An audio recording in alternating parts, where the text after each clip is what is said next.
سلام دوستای عزیز، خدا کنه که همه شما جور و سرحال باشین.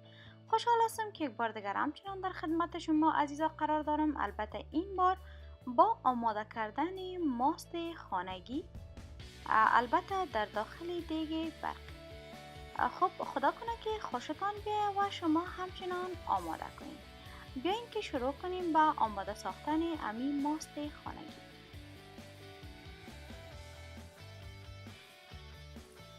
دوستای نازنین، ما دیگ برقی را روشن میکنم و به درجه بلند قرار میکنم.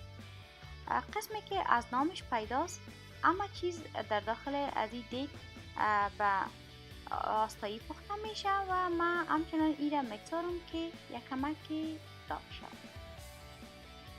بعدا دوستای نازنین یک بشکه یا 2 لیتر شیر پرچربه در نظر گرفتیم که ما بعدا این شیر در داخل دیگ اضافه میکنم.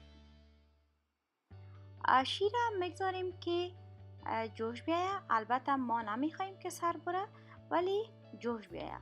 البته مدت 3 الی 4 ساعت در بر میگیره تا شیر جوش بیاید. بعد از 4 ساعت شیر جوش آمد، ما یک بار ببینیم که شیر قف بالا آورده، به می اندازه کفایت میکنه. ما دیگه خاموش میکنم و مدت 30 دقیقه میگذارم تا شیر کمی سرد شد. بعدا وقتی که شیر سرد شد، یعنی شیر نباید مکمل سرد شود، شیر باید که شیرگرم باشه. بعدا کم ماست یا به اندازه 1 پیاله ماست خانگی که من قبلا در داخل امی دیگ آماده کرده بودم، امی ماست در نظر گرفتیم به خاطر مایگی. یک چند قاشق شیر گرم بالای امی ماست اضافه میکنم.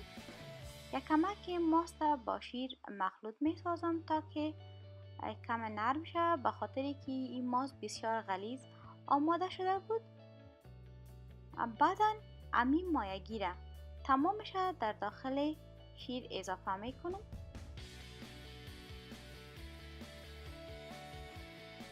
بعدا ما توسط قاشق خود امی شیر و ماست مخلوط می سازم تا که اما مواد مخلوط شود و بعدا ماست ما مناسب مایه بگیره.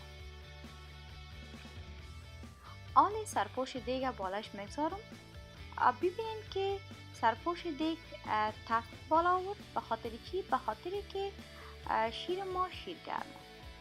بعدا ضرورت دارم که یک کمپلک مناسب یا یک روی پاک بالای امی دیگ قرار بدیم تا که گرم بانه و ماست ما خوب بسته شود یا به اصطلاح آمیانه خوب مایه بگیره.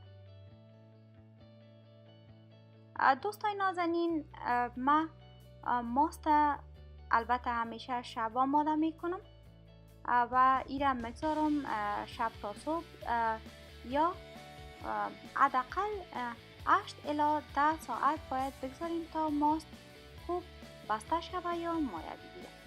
شب اثر ماست گذشته، صبح شده من یک بار ماست چک میکنم که به چی اندازه مایه گرفته.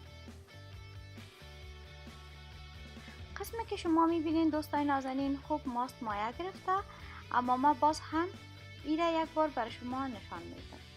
اگر شما خواسته باشین که ماستتان از این اندازه غلیظتر باشه، بعدا وقتی که ماستتان مایه گرفت، ماست مدت 1 الی 2 ساعت در داخل یخچال بگذارین.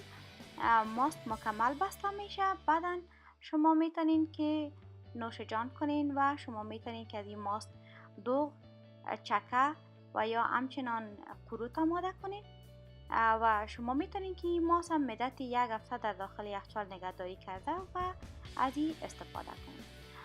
خب خدا کنه که یک تجربه نو برای شما همچنان باشه و یک تجربه خوب باشه. تشکر میکنم از توجه تک تکتان. خداوند حافظ و نگهدارتان. خداحافظ دوستان نازنین.